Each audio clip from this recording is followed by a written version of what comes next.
शिव महापुराण की कथा कहती है,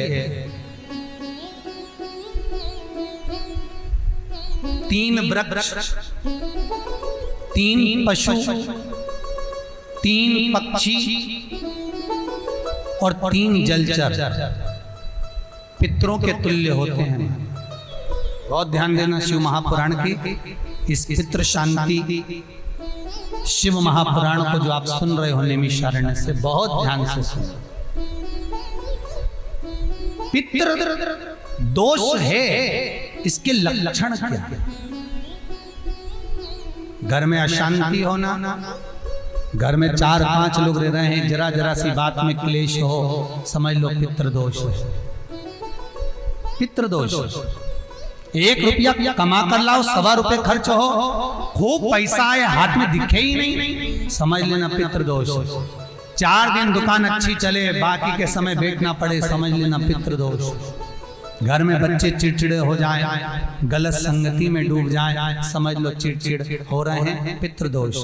घर के बच्चे माता पिता का आदर ना करें, सम्मान ना करें, तेज आवाज में बात करें, समझ लो पितृदोष। पितृदोष मालूम पड़े। और इतने से भी अगर आप नहीं समझ सकते, परिवार का कोई एक व्यक्ति जब जब भोजन करने बैठे तब तब उसकी थाली में बाल आए, भले वो होटल में खाए तो भी बाल आ जाए, वो कहीं खाना खा रहा है तो बाल आ जाए। 8-15 दिन में, 4 दिन में, 3 दिन में, 2 दिन में, 6 दिन में आपकी थाली के भोजन में अगर बाल निकल रहा है, केश निकल रहा है, समझ लेना कि पितृ आपसे कुछ मांग रहे हैं, पितृ आपसे कुछ चाहते हैं। क्योंकि पितृ बोलते नहीं आता, केवल घर का व्यक्ति जब भोजन करने बैठेगा, सब अच्छे से बनाया, सब अच्छे से करा, फिर भी थाली में अगर बाल निकल रहा है। और कोई व्यक्ति ऐसा होता है जिसकी थाली में बार बार बाल आता है, वो कितने ही केले, पत्नी को भी कह दिया, परिवार को भी कह दिया, तो भी वो होटल में खाएगा तो बाल आ जाएगा, अचानक आ जाएगा, भले पानी पिएगा तो आ जाएगा, कुछ खाएगा तो बाल आएगा। 8 दिन में, 15 दिन में, 6 दिन में उसके भोजन में बाल आएगा ही आएगा। समझ लो पितृ कुछ कहना चाहता, पितृ कुछ बताना चाहता, कुछ वर्णन करना चाहता। घर में अगर आप उससे भी नहीं समझ सकते तो घर में बैठे बैठे एकदम गंध आने लगे। 8 दिन में, 4 दिन में, 6 दिन में, ना जाने कौन सी गंध की बदबू सी आ रही, कोई गंध आ रही, कोई सुगंध सी आ रही, कोई गंध सी आ रही। समझ लो पितृ की छाया पड़ रही है, पितृ कुछ मांग रहा है। 8 दिन में, 15 दिन में कोई भी अगर आपको नहीं आएगा तो कोई दूसरा कहेगा, आज घर में ऐसी गंध क्यों आ रही है, कोई आकर कह देगा गंध क्यों आ रही है। उसका मतलब है पितृ आपसे कुछ मांग रहा है, कुछ कहना चाहता है, कुछ मत करो। अगर ज्यादा लगता है कि हमारे घर में पितृदोष है, पैसे नहीं आ रहे, लक्ष्मी नहीं टिक रही, पीपल के पत्ते पर श्राद्ध पक्ष की एकादशी के दिन और द्वादशी के दिन पीपल के पत्ते पर शहद की 7 बिंदियां लगा दीजिए, उसी पर चंदन लगा दीजिए, 7 आखे चावल, सफेद चावल उस पर रख दीजिए, एक जौ, थोड़ी थोड़ी काली तिल उस पर रख दीजिए। अपने पूर्वजों का नाम लेकर, पितरों का स्मरण कर कर, गोत्र बोलकर, नाम बोलकर बहते हुए पानी में उस पत्ते को छोड़ दीजिए। ये केवल श्राद्ध पक्ष में होगा, एकादशी तिथि के लिए बहते पानी में छोड़ दीजिए। जिंदगी में कभी संपदा की कमी नहीं आएगी, पितर आशीर्वाद देकर जरूर जाएंगे, ये पक्का है। शिव महापुराण कहते हैं अगर ज्यादा रोग है, बीमारी है, तो श्राद्ध पक्ष की 9वीं तिथि के समय पर केवल बड़ के पत्ते के ऊपर, बड़ का जो पत्ता होता है, बड़ वृक्ष का पत्ता, उस पे काली तिल और जौ 21 बार उतार कर, जो व्यक्ति बहुत बीमार पड़ा रहता हो, कोई ना कोई बीमारी उसको घेरी रहती हो, तो बड़ के पत्ते पर काली तिल और जौ, काली तिल और जौ रख कर पितरों का स्मरण कर कर 9वीं तिथि के दिन 21 बार उतार कर बहते पानी में डाल दो या पीपल के पेड़ के नीचे रख दो, बीमारी समाप्त हो जाएगी, रोग नहीं घेर सकता। अगले श्राद्ध तक लिखकर रखना कि किस तारीख को करा, किस तिथि को करा, अगली तिथि तक जानना, आपको रोग नहीं आएगा, बीमारी नहीं आ सकती, कष्ट नहीं आएगा। शिव महापुराण का भाग, भगवान शिव आनंद की राशि। तो 3 वृक्ष, 3 पशु, 3 पक्षी और 3 जलचर ऐसे हैं जिनको पितृ माना गया। तो 3 वृक्ष कौन कौन से हैं? शास्त्र कहता है पहला पीपल, दूसरा बरगद बड़ और तीसरा बेलपत्र। इन 3 वृक्ष के नीचे श्राद्ध पक्ष में पितरों का निवास हो जाता है। इन 3 वृक्षों के नीचे 3 वृक्ष पितरों के तुल्य हैं। पहला पीपल, दूसरा बट वृक्ष, तीसरा बेलपत्र का वृक्ष। बेलपत्र का वृक्ष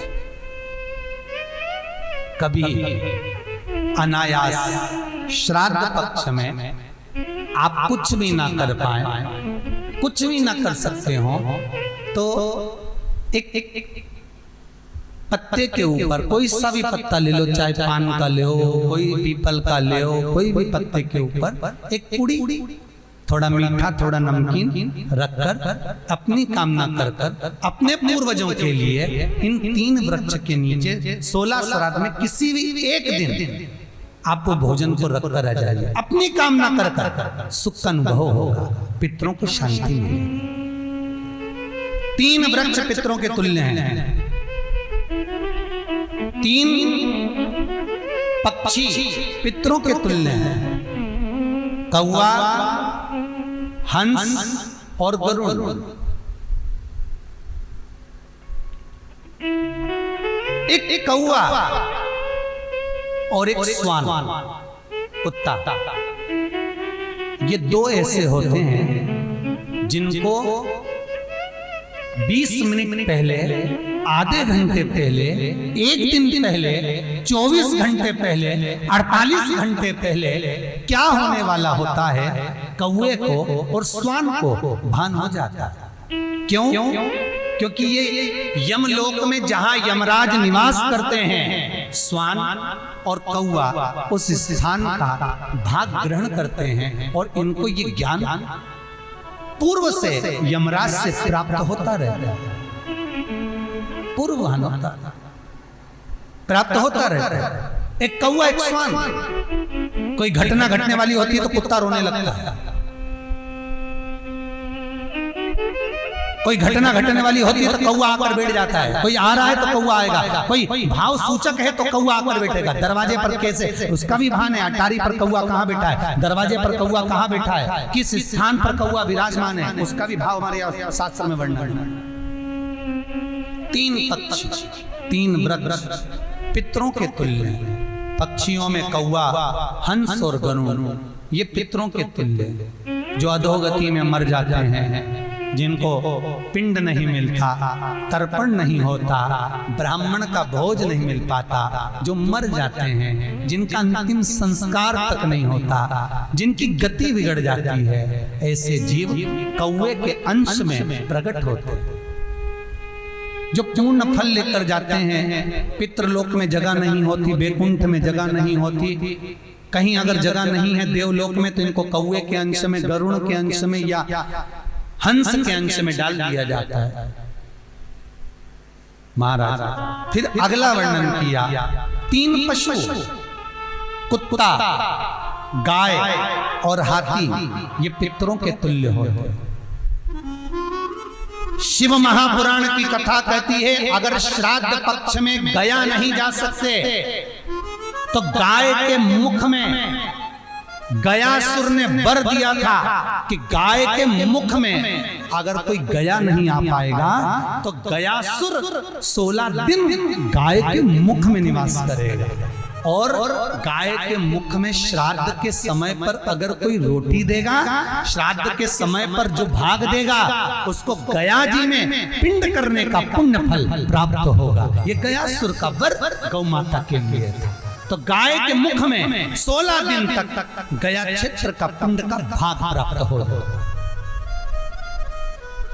कुत्ता, गाय और हाथी। श्वान को रोटी क्यों देते हैं? क्योंकि श्वान पितरों को अपना भाग प्रदान कर देता। श्वान रखता नहीं है, चुका देता। फिर 3 जलचर है महाराज जो पितरों के तुल्य हैं। मछली, कछुआ और नाग। पिंड जो बनाया जाता है वो पानी में दिया जाता है। मछली जिसको पाती है वो पितरों को प्राप्त होता है। कछुआ श्रावण के इस 16 श्राद्ध के अंतर्गत कछुआ यदि आपके दिए हुए भाग को पा लेता है तो वो जीव उसी समय पर तर जाता है। और महाराज नाग वो